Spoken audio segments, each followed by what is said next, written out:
Hey there, I'm Dymkoski, and I had a stroke at age 47. I know, I don't look a day over 30. But I woke up one morning a few months before the pandemic hit with partial vision loss. I couldn't see in my right periphery. Now, the furthest thing from my mind at the time was a stroke. I'm a fitness buff with a master's degree in exercise physiology, and I get certified in CPR every couple of years. Now, I'm not trying to throw my credentials around, but I'm just trying to make the point that I have more than a casual familiarity with the body, and I'm regularly educated and reminded what to look for when someone is having a medical emergency. Now, I'd always known signs of a stroke to be jumbled speech, confusion, or numbness and paralysis on one side of the body. So when my girlfriend asked me that morning, "Do you think you're having a stroke?" I was like, there's no way it's a stroke. I mean, I've been working out 5-6 days a week for literally 35 years, and I didn't have any of those other more commonly known symptoms. Well, it was a stroke. My girlfriend won that one. And a loss of vision in one or both eyes is a sign of a stroke. And strokes can and do occur in young and healthy people. Did you know that 1 in 7 strokes occurs in people under the age of 50? And 1 in 4 people have this congenital heart condition that I have called patent foramen ovale, PFO, which is linked to strokes in young people. Did you get all that? Because there will be a quiz. Strokes are obviously very serious and life-threatening, but if caught in time, like immediately, they can be reversed with little to no lasting damage. Survival is a literal fight against the clock, and I want to spread that message loud and clear, far and wide, so that people can recognize the signs for a stroke, especially younger people that you wouldn't expect to be at risk for a stroke. Now, here are the 5 things that I learned after surviving a stroke. 1, stroke awareness. I already gave you this one. Recognize the signs of a stroke and call 911 immediately. A stroke occurs when a blood clot gets lodged in the brain, which impairs blood flow and kills brain cells. I so didn't expect this to be a science class. But where the blood clot lodges determines what part of the brain will be affected and consequently what the symptoms will be. Now, mine lodged in the part of the brain that affected the vision in the lower right quadrant of both of my eyes. Now, it's really perfectly normal for people to be in denial that something is wrong or to downplay symptoms. Like, you ever start to feel sick and you're like, I'm not really sick, I'm fine, I'm just a little whatever. You try to will yourself through it.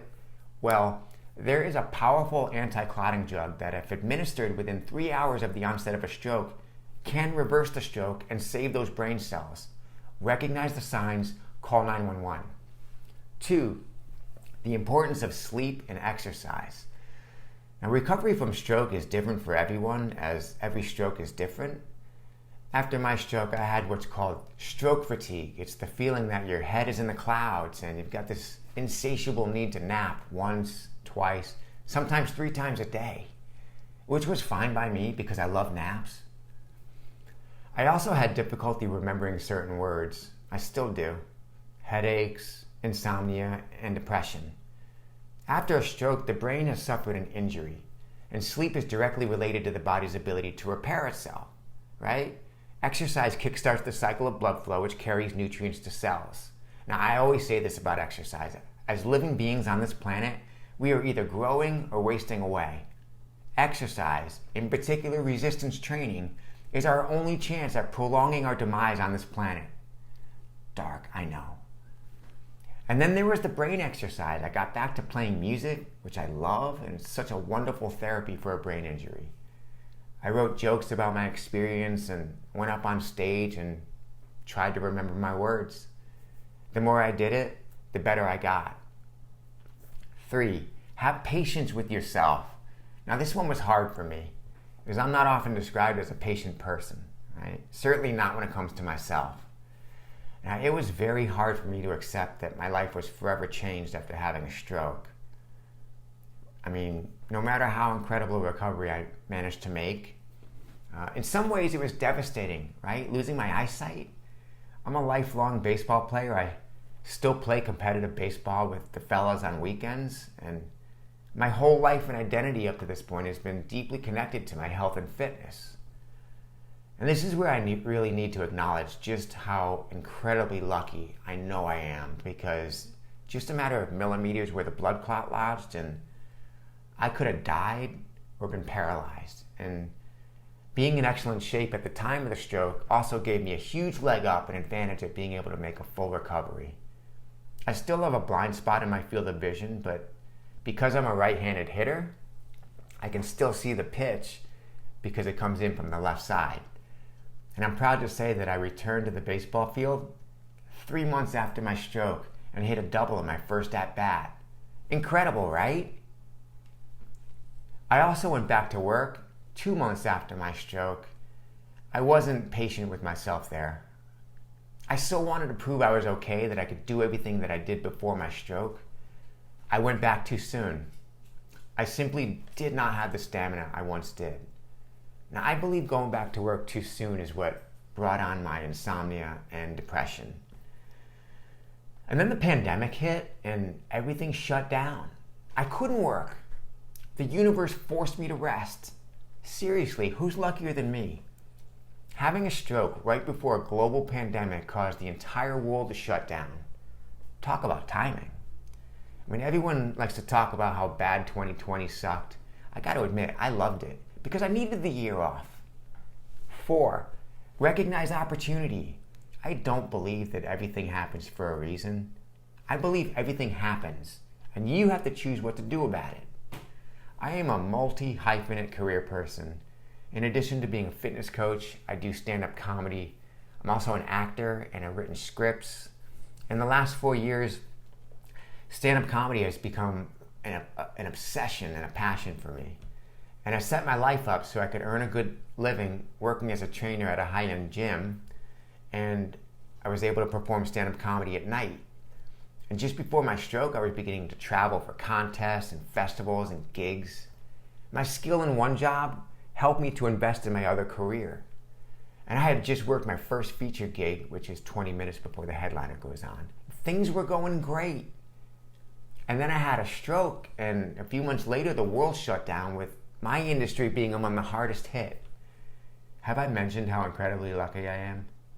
I mean, just to have been able to take a year off and recover and not feel like I was losing ground on my career path. It's like the year off gave me the chance to catch up. And during this time, I planned the launch of my online training business, which has been great change for me. I get to sleep in, work less, make more, work from home with my dog, all of which allows me more time to write and focus on comedy. Plus, working online gives me the freedom to travel for comedy and not be broke. Shh. It was an incredible breakthrough, all because I saw an opportunity to pivot during the shutdown. 5, accept help. A stroke is a serious thing, right?